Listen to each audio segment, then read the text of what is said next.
I'm Amanda Pagliari, and this is the most charming motoplay channel in Brazil. Today, you're going to see the reality of those who buy the new Yamaha XMAX 250.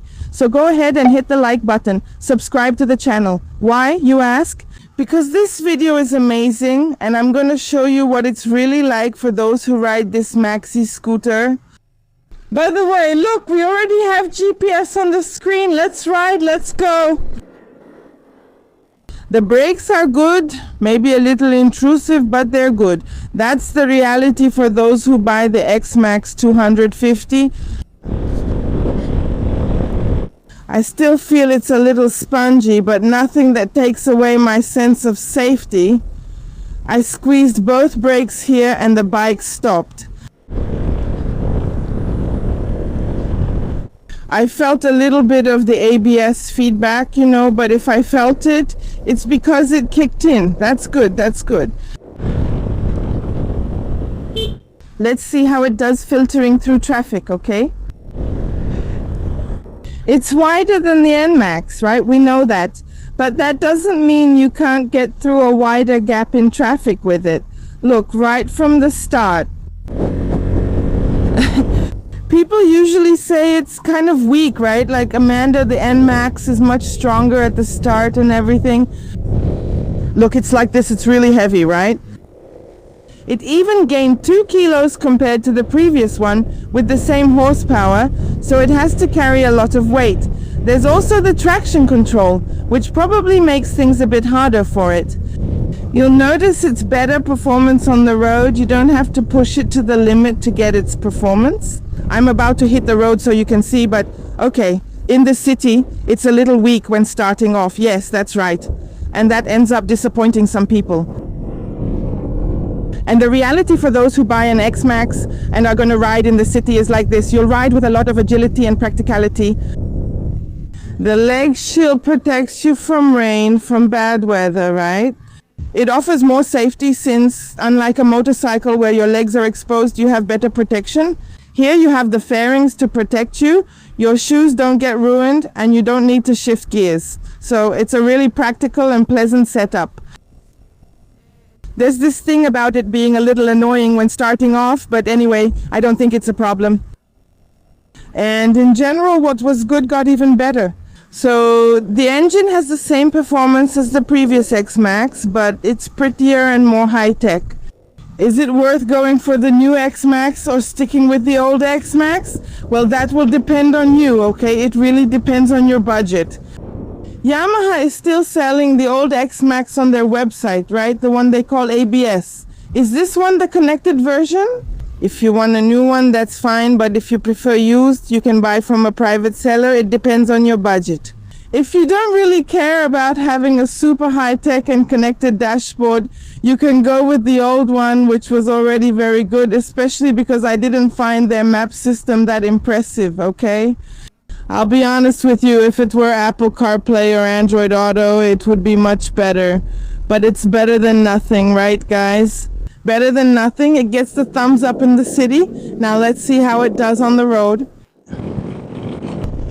When you look at the specs for this one and the previous one, you can see that the dimensions have changed, right? The dimensions changed. However, to me, it's the same bike, the same engine with the same numbers. So it actually got a little worse, right? It got a little heavier. So just looking at the specs, the weight to power ratio got worse, right? So you have to take that into consideration. But in my opinion, honestly, it's the same as the old one, okay? But of course, the big tech dashboard and everything, the Garmin app is really cool. But even after downloading the map there, it didn't find where I was going. So since I was late, I gave up. I said, oh, never mind, right? But I installed the Garmin app on my phone, yeah. Pairing it was really easy, right? On the highway, it's stable, so it's great for hitting the road. One of the things that bothers me the most is this windscreen, because it sends the wind right at my helmet. It's only good for tall people.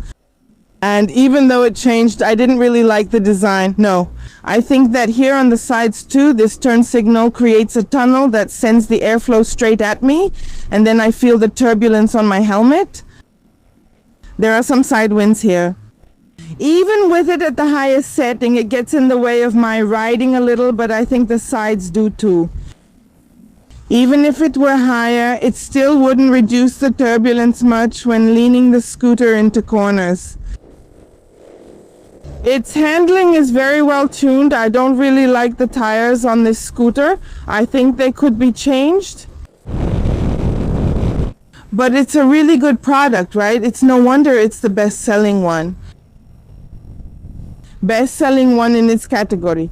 As for the suspension, we know that suspension isn't a strong point for scooters, so try to avoid potholes. The little map here is working. Look.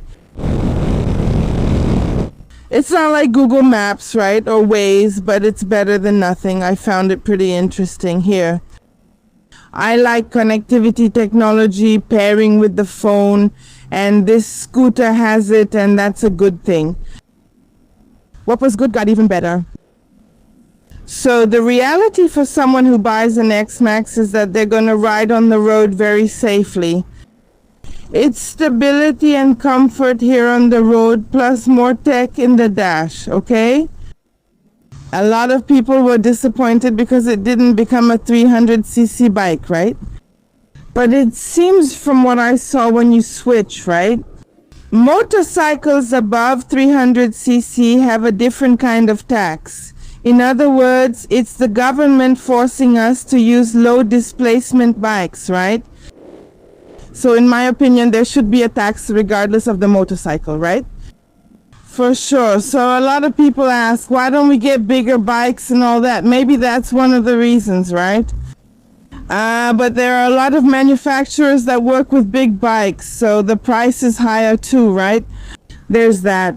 But anyway, guys, I think that if Yamaha had the option to offer a 200cc and cheap bike, which exists and pays the same tax rate,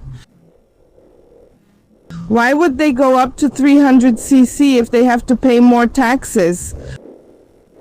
The engine would probably be better, but I don't know how much more expensive it would be for the company. But that's it. Besides, there are also the engine parts which they probably already have in stock and everything. It's just that they wouldn't be able to reuse them.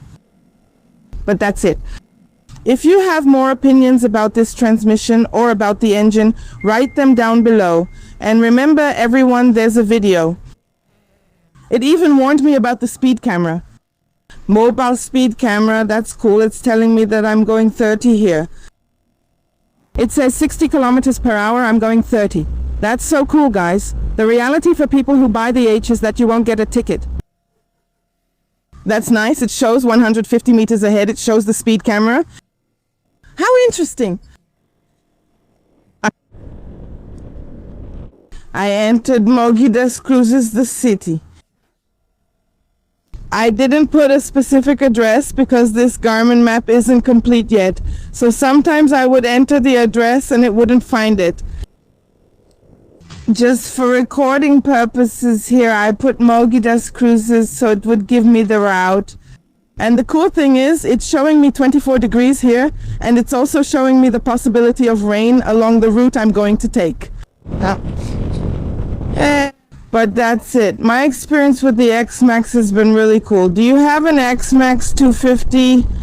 Go ahead and write your real experience down below, okay? To help other motorcyclists, remember there's a full review video with the pros and cons, fuel consumption, and insurance costs. I'll leave the video up here, okay?